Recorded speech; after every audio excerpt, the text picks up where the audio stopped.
Regresamos al tema de neurotransmisores. En esta ocasión vamos a revisar el favorito de muchos, uno de los más conocidos, la serotonina. Ya veremos su farmacología, su fisiología y en general a qué se dedica en el cuerpo. Entonces analicemos a la serotonina. La serotonina es un ejemplo curioso de los neurotransmisores.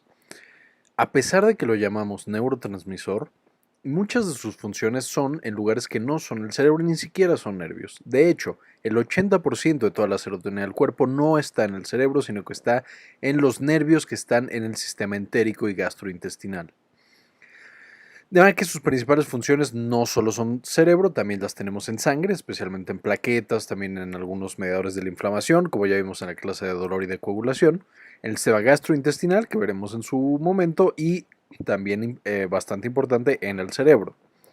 De hecho, el nombre de la serotonina proviene del efecto sobre los vasos sanguíneos. Sero venía de la palabra de suero, una sustancia química que estaba diluida en la sangre, y tonina era por el tono que le daba a los vasos, aumentaba el tono de los vasos, y entonces se le llamó serotonina. Y este es un perfecto ejemplo de qué tan artificiales son nuestras definiciones. Porque el momento en el que nosotros lo llamamos neurotransmisor es únicamente porque estamos obsesionados con las neurociencias, lo cual es bastante bueno. Pero el punto es, un neurotransmisor no es más que un mensajero químico que lo estamos estudiando en ese momento del cerebro. Pero esos mismos mensajeros químicos, todos los neurotransmisores que hemos revisado, ya hemos visto, también están en otros órganos y también tienen otras funciones que no son la modulación de los impulsos eléctricos en el cerebro. Pero bueno, dejando un poco al lado la filosofía de estos aspectos biológicos, vamos a ver primero cómo se forma. La serotonina se va a formar a partir del aminoácido triptofano. Este tiene la característica especial y se va a mantener en todos los compuestos que vemos más adelante, que tiene un anillo indol. Ya vimos que la diferencia, esta es una diferencia muy importante que tiene con las demás catecolaminas, porque no tiene, como notarán, el grupo catecol. De manera que aunque comparte muchas características con las demás catecolaminas, no va a ser de manera completa una catecolamina. Y otro punto importante es que el triptófano tiene que entrar al cerebro a través de un transportador que es saturable, de manera que si tenemos otros aminoácidos neutros que también entran por este transportador o la cantidad de triptófano en nuestra dieta es baja, no va a haber triptófano en el cerebro y no vamos a tener toda la vía metabólica. Pero bueno, básicamente el triptófano entra al cerebro a través de este transportador de aminoácidos neutros y va a pasar por una enzima llamada triptófano hidroxilasa, la cual le pega un grupo hidroxilo. Una vez que tenemos esta sustancia, que es la 5-hidroxitriptofano, o una segunda enzima, que es la descarboxilasa de aminoácidos, va a tomarla, va a quitarle el grupo carboxilo y nos va a quedar por fin la 5-hidroxitriptamina o serotonina. Este ya es el neurotransmisor y de hecho, curiosamente, esta enzima es la misma que transforma la dopa ya a dopamina. Y después, ¿qué es lo que le va a pasar a nuestra serotonina? Ya dijimos que tiene algunas similitudes con las catecolaminas, además de la presencia o el paso metabólico importante que es esta enzima. También van a compartir una enzima que las degrada, que es la monoaminooxidasa. Esta, ya lo vimos, destruye a todas las catecolaminas y también va a destruir a la serotonina y la va a transformar en ácido indol acético, el cual ya es eliminado y ya no tiene ningún efecto. Va a ser la MAO junto con la aldehído deshidrogenasa. Ahora, como comentario importante, además de estas vías que acabo de presentar, vamos a tener desviaciones a otras rutas muy importantes desde estos dos mediadores, el triptófano y la serotonina. Y vamos a ver estas vías en otras clases específicas para esos vías que son muy importantes. Entonces el triptófano, si el triptófano no es atrapado por la primera enzima, sino por esta segunda, que es la de indole-amindioxigenasa, va a dar pie a una vía alterna, que es la vía de la quinurenina, que va a ser muy importante también a nivel del sistema nervioso central, pero especialmente va a ser importante en sistema inmune. Y vamos a ver toda la vía de las quinureninas en otra clase.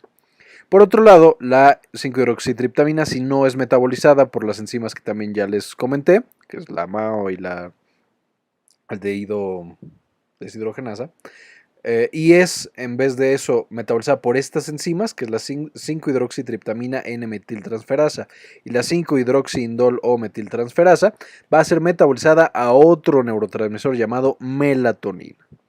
Y aquí encontramos otro punto muy importante.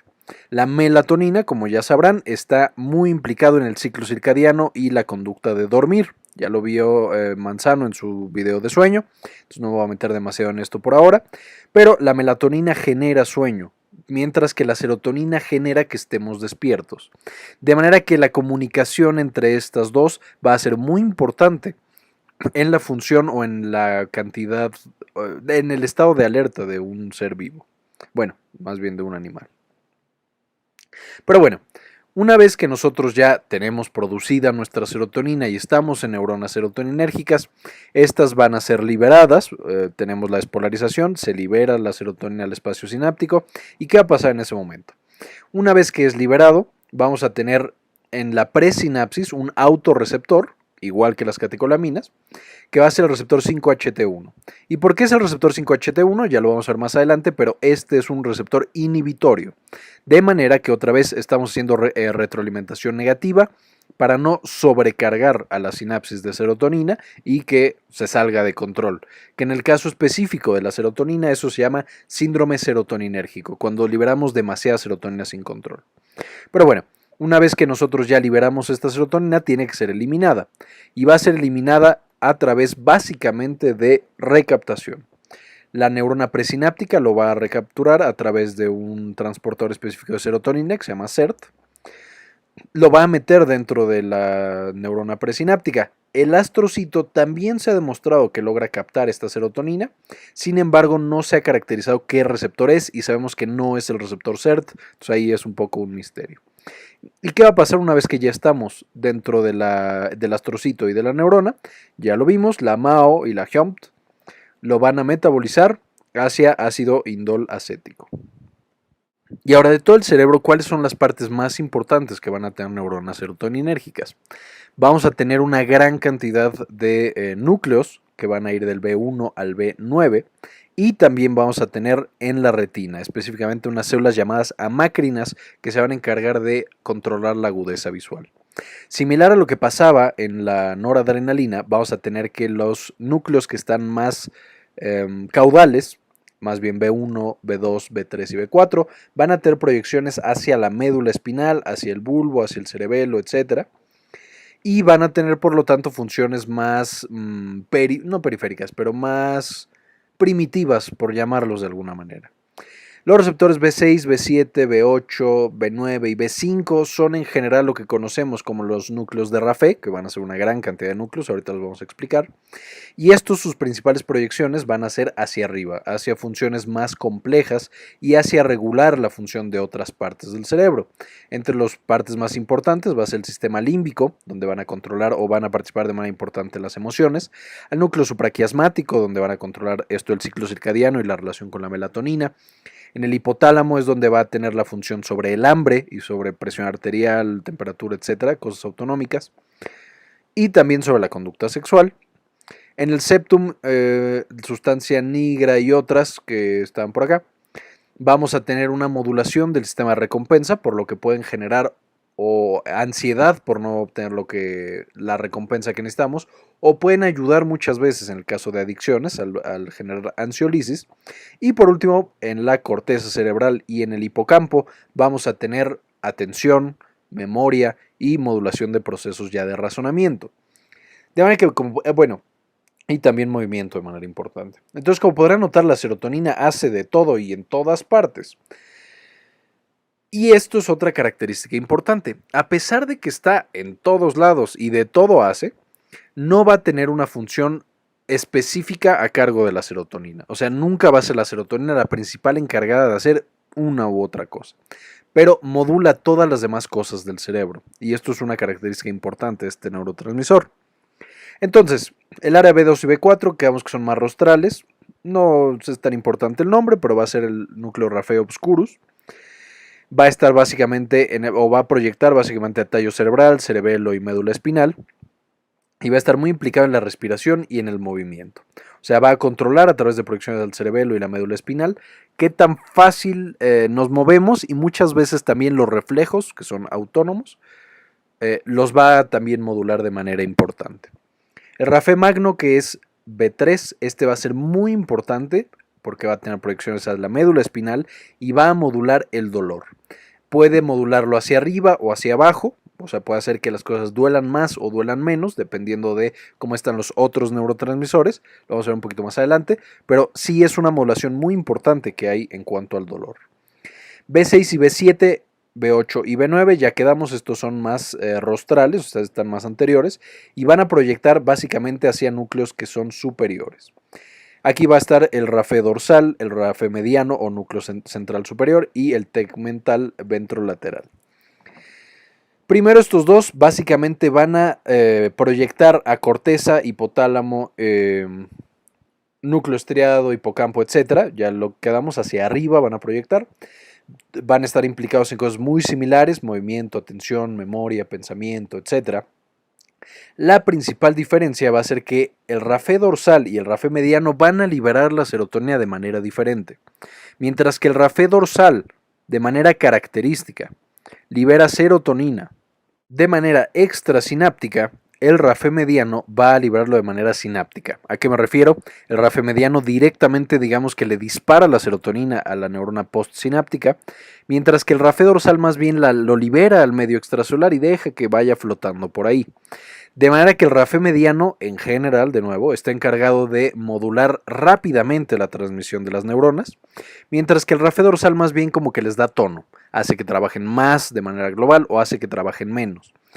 Entonces el RAFE dorsal causa cambios más a largo plazo y el RAFE mediano más rápidos, pero a corto plazo. Y el núcleo tegmental ventrolateral va a estar muy implicado con el sistema de recompensa en específico. De hecho, va a ser un inhibidor importante. Es más bien modulador, pero en general causa más inhibición que estimulación. Pero básicamente lo que hace es que cuando liberamos serotonina a través del área tegmental ventrolateral, podemos aumentar o disminuir, de nuevo, normalmente disminuimos, la actividad del sistema de recompensa. Entonces no olviden el tegmental ventrolateral, muy importante. ¿Qué otras localizaciones vamos a tener? No me voy a meter tanto en estas, ya las vamos a ir viendo en cada una de las clases que veamos. En el sistema entérico ya lo mencioné, de hecho aquí tenemos el 80% de toda la serotonina del cuerpo. Va a tener una proyección parácrina, o sea, de una célula a todas las células de junto, y va a estar encargado de la peristalsis y la secreción de moco en toda la vía gastrointestinal. En el sistema inmune va a liberar las células del sistema inmune, principalmente mastocitos, células cebadas, etc. Y, bueno, plaquetas aquí lo voy a mencionar, pero bueno, va a liberarlo hacia el endotelio, sensibilizando a los nociceptores, como vimos en la clase de dolor e inflamación, y va a llamar a otras células inmunes, principalmente a neutrófilos, para que lleguen al sitio de inflamación y destruyan lo que sea que está lastimando al cuerpo. Entonces, bueno, ya lo dije, causan vasoconstricción, que de hecho por eso se llama serotonina. Va a causar sensibilización de los nervios nociceptores periféricos e inflamación. Y en las plaquetas básicamente es lo mismo. Se secreta el endotelio causando vasoconstricción y el músculo liso vascular. Y ahora pasamos a los receptores de serotonina. Vamos a tener una gran familia de receptores de serotonina y muchos tienen subtipos y subtipos sobre subtipo, pero solamente voy a mencionar los más importantes, los más estudiados. Los primeros son los 5-HT1. Este es el primer receptor de serotonina y son muy importantes porque ya vimos, son los autorreceptores, entonces generan retroalimentación negativa. Entonces, si son autorreceptores, ¿qué es lo que van a causar? Pues básicamente que haya una inhibición. Entonces, estos van a ser acoplados a proteína G y ya vimos eso en la clase de comunicación celular. Básicamente inhiben a la adenilato ciclasa, haciendo que el ATP no se convierta en AMP cíclico. Esto genera una inhibición de la función de estas células. Además, vamos a tener que impiden la entrada de calcio y abren canales de potasio. Entonces, dejan esta célula completamente inutilizada, queda apagada y ya no va a servir para nada. Van a estar presinápticos, o sea que van a inhibir la liberación de más serotonina, ya que la empezamos a liberar, pero también van a estar postsinápticos inhibiendo otras neuronas. El segundo tipo son la familia 5-HT2, estos van a estar acoplados a proteína GQ, que brevemente tienen dos funciones. Uno es activar la fosfolipasa C que esto genera una creación de dos segundos mensajeros, que es el diacilglicerol y el inositol trifosfato, y básicamente va a llevar al aumento de calcio intracelular, con todos los posibles mediadores que ya vimos también en esta otra clase. Esto va a activar a las células y va a generar que esta célula tenga cierta actividad y que aumente la producción de ciertos genes que son sensibles al calcio. Entonces estos son los 5-HT2. Van a ser especialmente importantes cuando nosotros queremos generar contracción del músculo liso. Los 5-HT3 son la tercera familia importante. Estos van a ser los únicos receptores de serotonina que están acoplados a canales iónicos. ¿Qué significa esto? Cuando la serotonina aparece, se va a abrir un canal que es permeable a sodio. Entonces el sodio, por simple concentración, gradiente electroquímico y electroquímico, va a entrar y eso va a generar un cambio en el potencial porque entran las cargas positivas y genera una despolarización de nuestra neurona.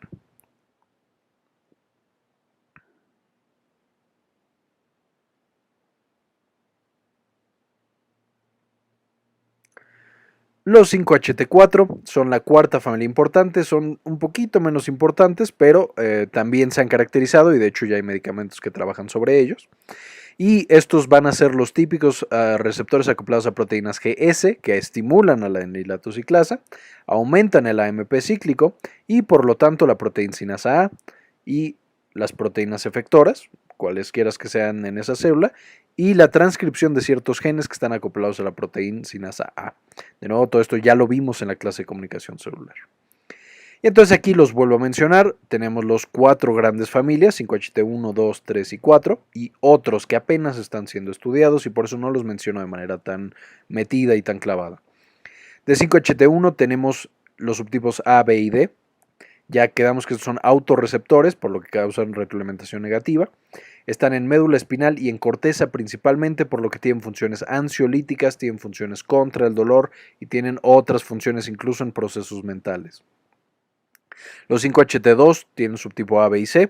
Estos están sobre la vasculatura, el sistema nervioso entérico y la corteza. Entonces causan vasoconstricción, peristalsis y pueden causar modulación también del dolor. El 5-HT3 son los principales receptores excitatorios de serotonina, o sea, todo lo que la serotonina excita o estimula, normalmente es a través de los 5-HT3. Y entonces van a estar en el sistema nervioso entérico, también generando peristalsis. En la médula espinal facilitan la transmisión del dolor. En el área postrema generan son de los principales mediadores de las náuseas y del vómito. Y en el sistema límbico generan ansiedad y por lo tanto generan atención, actividad y movimiento. Y de los 5-HT4, que ya que están acoplados a proteína GS, van a estar básicamente en el sistema de recompensa y sistema nervioso entérico, aumentando peristalsis, generando secreciones y facilitando la conducta motivada por el sistema de recompensa. Y de los otros tenemos los 5-HT1E, F, 5-HT5, 5-HT6, 5-HT7, etcétera, etcétera, etcétera. Se ha visto, por ejemplo, que los 5-HT7 están muy implicados en el tratamiento con antipsicóticos. Parece que este es muy importante, pero de nuevo no se ha estudiado suficiente y por eso no los menciono. Ahora, ¿qué fármacos tenemos específicamente que trabajan sobre serotonina? Solo voy a mencionar algunos que son los más característicos, porque hay una gran variedad. Pues modular la serotonina puede resultar como ansiolítica. El agonizar los receptores 5-HT1, específicamente la subunidad A, genera ansiolisis. Entonces se lo damos a pacientes con ansiedad y mejoran de manera importante. Sin embargo, también se ha demostrado recientemente que son inmunosupresores o inmunomoduladores más bien. De manera que en la dermatitis atópica también han mostrado resultados positivos, aunque todavía no se ha acabado de investigar. Entre los efectos adversos podemos tener mareo, temblor y debilidad por las funciones que tiene de inhibición en el sistema nervioso central, y el ejemplo clásico es la buspirona. También tengo los triptanos, que ya los mencionamos en la clase de migraña hace muy poquito. Estos son agonistas 5-HT1, pero B y D en vez de A, que serían los de acá, y son usados para la migraña porque generan vasoconstricción al actuar sobre los vasos y generan inhibición de la transmisión dolorosa en el nervio trigémino. Nada que son bastante buenos para la migraña, son el tratamiento de elección. Ahí el problema es que como generan vasoconstricción, pues podemos tener vasoespasmos e incluso infartos en pacientes que ya tengan riesgo. Y los ejemplos clásicos son el sumatriptán y el naratriptán. Tenemos también como antieméticos al trabajar sobre intestino y el área postrema. Estos antagonizan al receptor 5HT3, aquí está al revés, perdón. Y lo que hacen es que inhiben justamente la función del intestino y la función del área postrema, inhibiendo por lo tanto las náuseas, especialmente en pacientes que las tienen por quimioterapia o después de una cirugía. Sin embargo, lo malo pues, es que pueden causar constipación por una inhibición excesiva, digamos, del sistema nervioso entérico. Y el ejemplo sería el ondansetron. Quedamos que los antipsicóticos también trabajan sobre serotonina, especialmente antagonizando 5HT2. Aquí yo sé que estos tienen muchas otras funciones sobre dopamina, noradrenalina y acetilcolina. Sin embargo, también se ha propuesto que el 5HT2 es un sitio importante para estos fármacos. Se dan evidentemente en la esquizofrenia y tienen una gran cantidad de efectos adversos, que no puedo mencionarlos todos. Pero esto es por todos los neurotransmisores que agonizan, antagonizan y cambian, por lo tanto no está bien definido cuál es su función o cuál receptor es el que genera qué efecto adverso. Y los ejemplos clásicos son la clozapina y la olanzapina. Los alucinógenos, por ejemplo, también son agonistas de estos receptores, 5HT2, a diferencia de estos, que generan pues básicamente alucinaciones, y el ejemplo clásico es el LSD, que no tiene indicaciones médicas por el momento, ya sea que les guste o que no les guste, no tiene indicación médica ahorita, pero tiene efectos muy importantes sobre el sistema nervioso central. Tenemos también inhibidores selectivos de recaptura de serotonina, todos conocen estos fármacos, es la fluoxetina, paroxetina, sertralina, citalopram, etcétera, etcétera, etcétera, etcétera. Son de los antidepresivos más utilizados y lo que hacen es que inhiben la recaptura de serotonina y entonces aumentan la serotonina sináptica. Y se usan básicamente para todos los trastornos psiquiátricos que existen en este momento. Entonces se usa para depresión, ansiedad, trastornos alimenticios, trastornos del sueño, para trastorno obsesivo compulsivo, adicciones, etcétera, mostrando resultados variables, en algunos muy buenos, en otros no tan buenos. Y esto es porque ya dijimos que la serotonina está implicada en prácticamente todas las funciones del cerebro, de manera que modular esta actividad serotoninérgica sí modifica las patologías de prácticamente todas las regiones del cerebro. Sin embargo, también tiene efectos adversos importantes, pues genera de manera característica disfunción sexual, anedonia, al alterar el metabolismo de las plaquetas genera coagulopatía, trastornos gastrointestinales, etc. Y curiosamente, a pesar de que los inhibidores selectivos de recaptura de serotonina son muy buenos antidepresivos, hay un fármaco que es un estimulador selectivo de recaptura de serotonina. Este lo que hace es, a diferencia de estos, disminuye la serotonina en la sinapsis. Y curiosamente se ha visto que este también es un muy buen antidepresivo y muy buen ansiolítico. De manera que no sabemos por qué aumentar la serotonina genera antidepresión y disminuirla también genera antidepresión. Y de hecho se ha visto que la tianeptina, que es el ESRS, trabaja más rápido que los antidepresivos tradicionales y no genera disfunción sexual. Ahora, no estoy diciendo que sea mejor, estoy diciendo que trabaja diferente y por lo tanto está indicado para otros pacientes. Sus principales efectos adversos son alteraciones en el sueño, generan mucha anorexia, o sea que el paciente ya no quiere comer o no le da hambre, por lo que también se pueden usar en la obesidad. El triptofano solito, ya quedamos que el triptofano, si yo lo administro en la dieta, mientras más lo administro, más llega al cerebro y más serotonina produce. O si administro otros aminoácidos que compitan con el triptofano, este no va a llegar al cerebro y bajo la producción de serotonina. Por lo tanto, se ha utilizado como suplemento en las dietas para algunos trastornos psiquiátricos. ¿Qué es lo que pasa? Ya quedamos, aumenta la serotonina y se ha usado básicamente para la depresión y para la ansiedad, con resultados buenos mientras sea por falta de triptofano. Ya en otras patologías no se ha visto tanta efectividad. Y por último tenemos medicamentos secretagogos de serotonina. El más importante y de hecho de los únicos que existen es la fenfluramina, que este es un medicamento muy utilizado para obesidad. ¿Qué es lo que hace la fenfluramina? Similar a las metanfetaminas, aumenta la secreción de serotonina e inhibe su recaptura. Las metanfetaminas ya quedamos que lo hacen eso mismo pero con dopamina.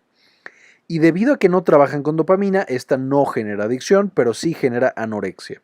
De manera que el paciente ya no come y se usa para bajar de peso, junto con dieta y ejercicio.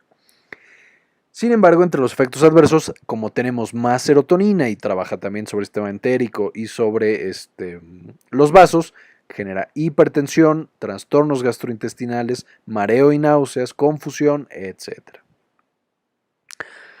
Y muy bien, las referencias, si quieren saber más del tema, les dejo este libro, este es de donde saqué casi toda la información y varias imágenes, que es el Siegel de Neuroquímica, y por supuesto de farmacología, el Goodman y Gilman, y las imágenes de Wikipedia. Muy bien, eso fue todo por la clase de serotonina y ahora una encuesta. El próximo video de neurotransmisores todavía nos quedan un par. Quiero saber cuál prefieren que haga, el siguiente que quieren que haga. Las dos opciones que les doy es la primera, podemos ver histamina, o la segunda, podemos ver cannabinoides endógenos. Entonces déjenme en los comentarios o en la página de Facebook cuál prefieren y ese video hacemos. Bueno, espero que le hayan entendido y les haya gustado y como siempre, ayúdenos a cambiar el mundo, compartan la información.